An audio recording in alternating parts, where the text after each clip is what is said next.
Alright, hello there, world history people. Let's keep learning about World War One. And the thing you gotta know from this slide is World War One was between 1914 to 1918, so we're about 103 years ago from the end of World War One. Alright, here's another map. It just shows you the Central Powers and the Allied powers and the neutral countries that didn't really participate in the war.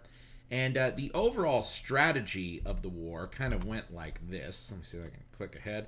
So Germany was the first country to launch a major offensive, and they pushed through Belgium, took over basically the whole country, and their goal was to just blitz their army into France to take over the city of Paris.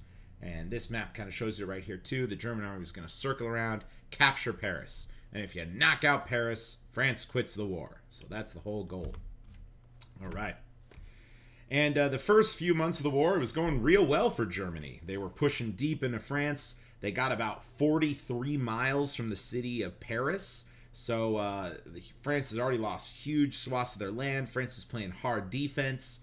And the distance between, or 43 miles to give you some perspective, is the distance from the Nevada-California border to about the middle of Las Vegas. So if you think that the California border is kind of close, kind of far, that gives you the perspective there. So here's the German army pushing deep into France. Here they are taking over. It's not looking good for France, okay? But France decides to do something pretty smart. They do this really hard defensive line. They have their soldiers dig these huge ditches in the ground. They have their guys hang out in these ditches. They give them guns, and they sort of tuck themselves underneath these ditches, and they fight back against the Germans. The Germans can't take them. So then the Germans say, you know what? Those ditches are a pretty smart way to, never really get attacked. So the Germans, they dig their own style of ditches in this land that they stole from France. And then the two armies sort of face off against each other. Every once in a while, they try to run at the other ditch, take it over, and they try to run at the other trench and take it over, and they just can't really win. And this is basically what happens for the rest of World War One. These long trenches that these soldiers dig and hang out in more or less stay in the same spot for the next 4 years. And yeah, this Western Front, this trench line that extended all through France from the ocean all the way to the Swiss border, it's where so much of World War One occurred.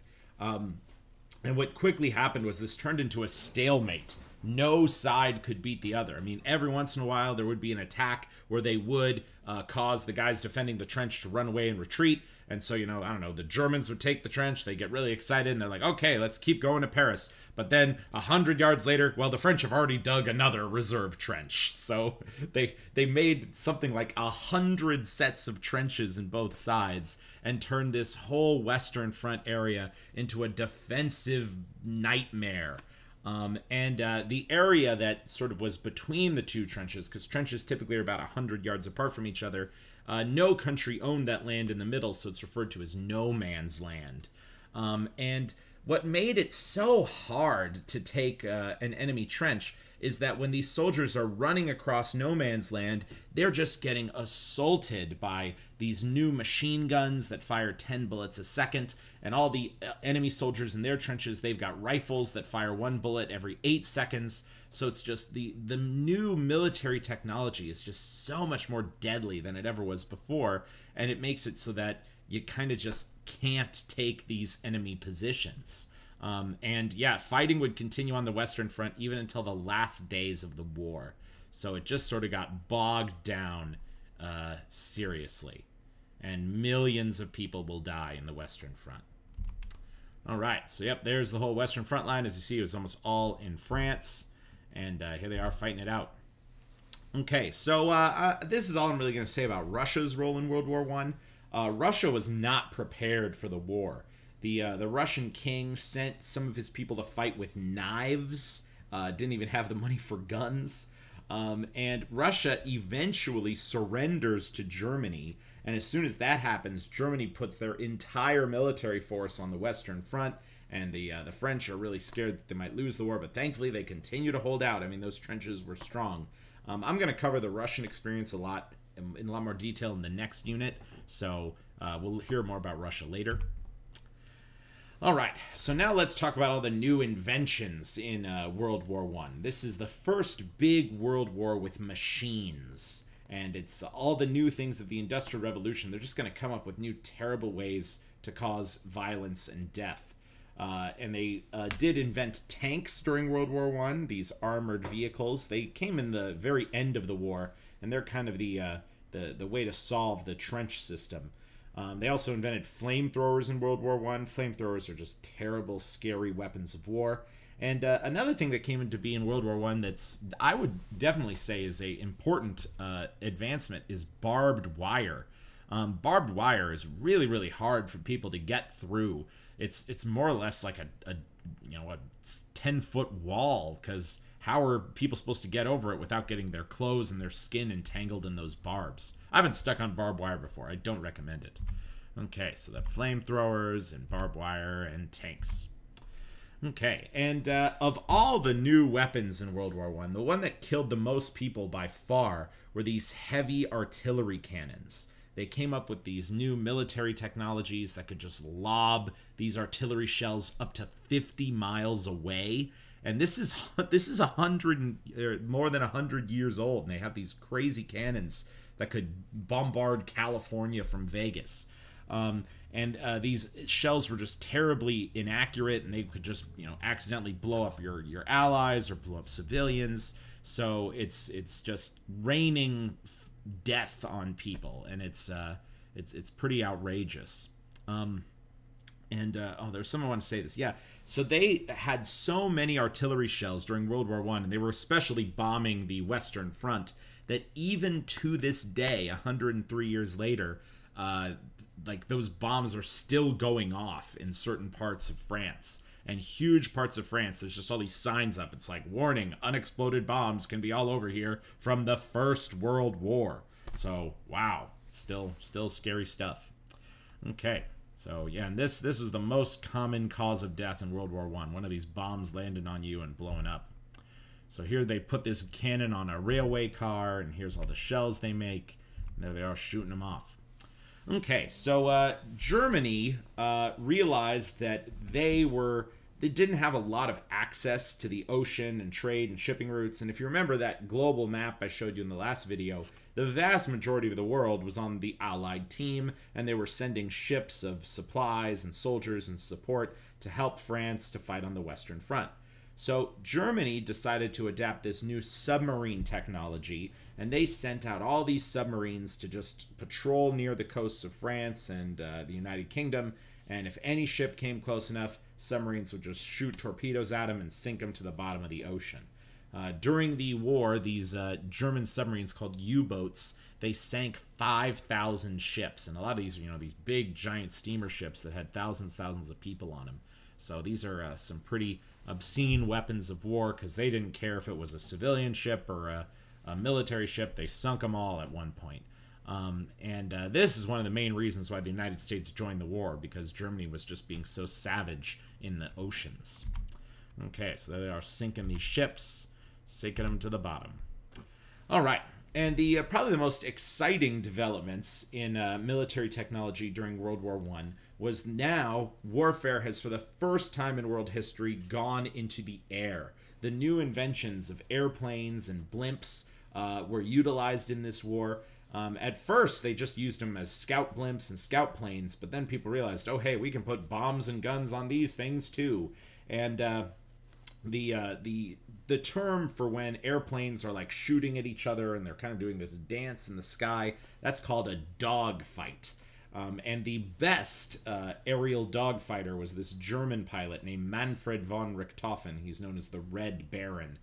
He shot down 80 planes over the course of the war, and still to this day, he's considered one of the best pilots who ever lived. Yeah, and his one of my buddies is like a pilot, so he's like, oh, I studied this book about the Red Baron. I learned all these tricks to how to fly a plane in crazy ways. These airship bombers, these giant blimps, especially Germany utilized these. They would load the blimp with bombs. They would fly over an enemy city and just dump them off these blimps. How scary would that be if you look up into the sky and see this giant enemy blimp? But yeah, they're called Zeppelins. and they're not very reliable. Like the wind pushes them around too much, not a lot of maneuverability. They're really slow, so that technology didn't really stay after World War One. So, all right, let's keep moving on. So here's some of those dog fights, aerial warfare. This is a Zeppelin bombing London. And the most obscene weapon of World War I, the weapon that I just despise, is poison gas. And I guess thankfully, gas was only ever used to a mass extent in the First World War. In World War II, it's largely not used on the battlefield, and in just about every other war the United States is involved in, we never have to worry about gas. So let me explain the 4 most common types of gas that would appear in the World War I battlefield. Well, the first kind is tear gas, and tear gas is still used by police and military forces even to this day, and it's a gas that's designed to just sort of irritate the human lungs and irritate especially the eyes, and to just make it very, very uncomfortable for people to be in or around that gas. I've been tear gassed before. Don't recommend it. Not a good time. But tear gas basically doesn't kill people, okay? It doesn't cause your lungs to stop working or anything like that. It's just really, really irritating. But then another kind of gas, though, that was designed to kill people is called chlorine gas. And if you've ever been around a swimming pool, I'm sure you know what chlorine smells like. It's a really kind of strong odor that's used to clean the water. But if you were to inhale giant amounts of chlorine, and they would just spray enemy trenches with chlorine. Chlorine can get in your lungs. It can cause water to form inside your lungs, turn that water into an acid, so your lungs can start deteriorating from the inside. And it would just be so painful, and it causes your lungs to stop working. And I think it says only about 1,000 people died from chlorine gas. So usually chlorine gas you could kind of get out of it and recover, but it would be really, really painful to be around chlorine gas, and it's definitely not recommended. But the significantly more deadly gas was developed by the Germans. It's called phosgene or diosgene, and this gas is just nightmarish because the Germans found out that the human lungs are really good at pulling air in, but to let air out of your lungs, you just sort of let your lungs go. So the Germans said, okay, what if we can put a heavy gas in people's lungs, and then the human lungs, they're just so unnatural with heavy gas that the human lungs can't get the gas out. And if your lungs are just full of this heavy material, they obviously can't take in more air, and it causes people to suffocate. And it's so terrible. It's basically people drowning when they inhale these kind of gases. And yeah, this is the one that killed so many people in World War I, and it's a terrible, disgusting thing that happened in this war, that these gases were used like this. Yeah, and I just want to emphasize, like, gas will just flow around with the air and with the wind. And I remember reading accounts of guys who were like, okay, like the wind's blowing toward the enemy trench, let's unleash some gas canisters, and then the gas is going to, get in the enemy trench, and they'll, have to leave or something, and we'll win. But if the wind changes direction, the gas will blow at your own soldiers. It's this weapon that has no way of identifying friend from foe. The other thing about phosgene gas is because it's so heavy, it's heavier than air. If there's any kind of holes or any kind of craters in no man's land, this phosgene gas can just settle down there, and then it can be there for days. So when a soldier jumps into that hole, takes a deep breath, he's done for. And it's rough. Okay, but there's one more gas I still do need to talk about. This is probably the most utilized gas in World War I. And surprisingly, mustard gas is relatively similar to tear gas, I guess. The thing about mustard gas, in my understanding, is you can generally breathe it pretty fine. But mustard gas is designed to react against your skin, and especially the water in your eyes and your lips. And if your body is exposed to mustard gas, even if you hold your breath, the gas will react on your skin and cause your skin to burn. It'll react with the water in your eyes and cause your eyes to burn. It's a terrible, terrible chemical element that is only designed to cause people unbelievable pain. And this gas was utilized to just knock out whole regiments of soldiers who were hanging out in the trenches. Yes, people still could die from this because the burns on your skin could be really, really severe. But yeah, it's crazy to think this is a gas that doesn't even affect your lungs, it affects your skin. So pretty gross stuff.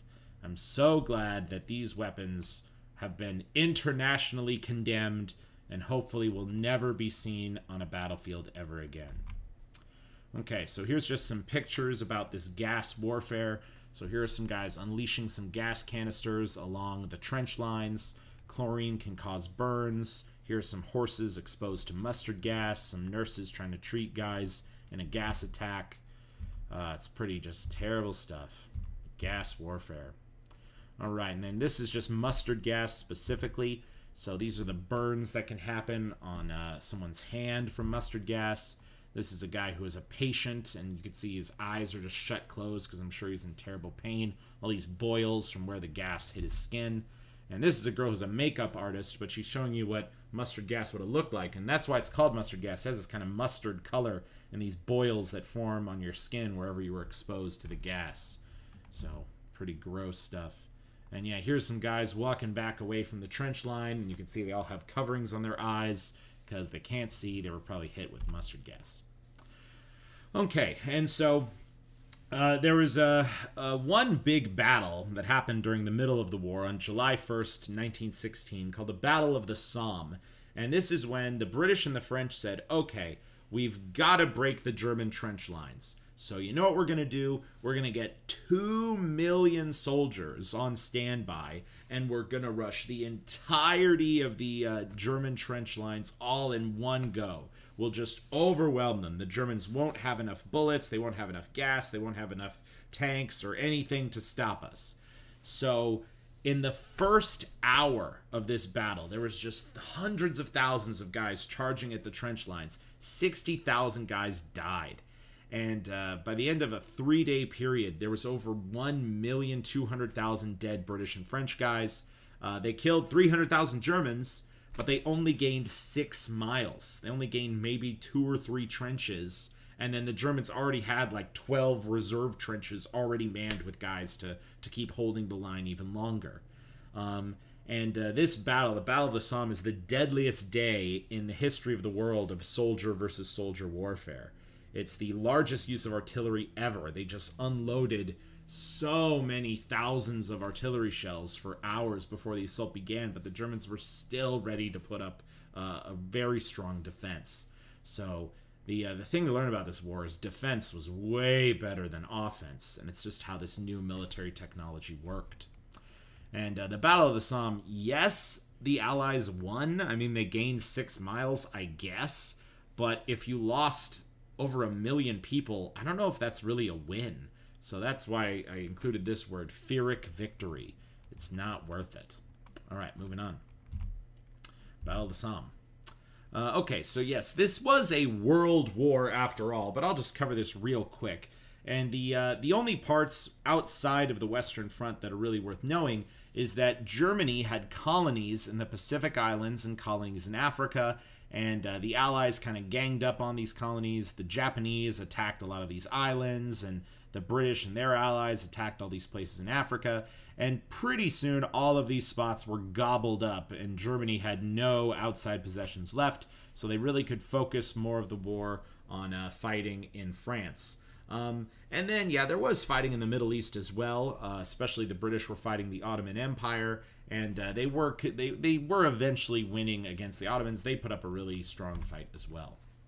Okay, so colonial soldiers, let's talk about these guys. So the Allies needed as much help in the trenches as they could, so they recruited men from all over the world to fight in their militaries.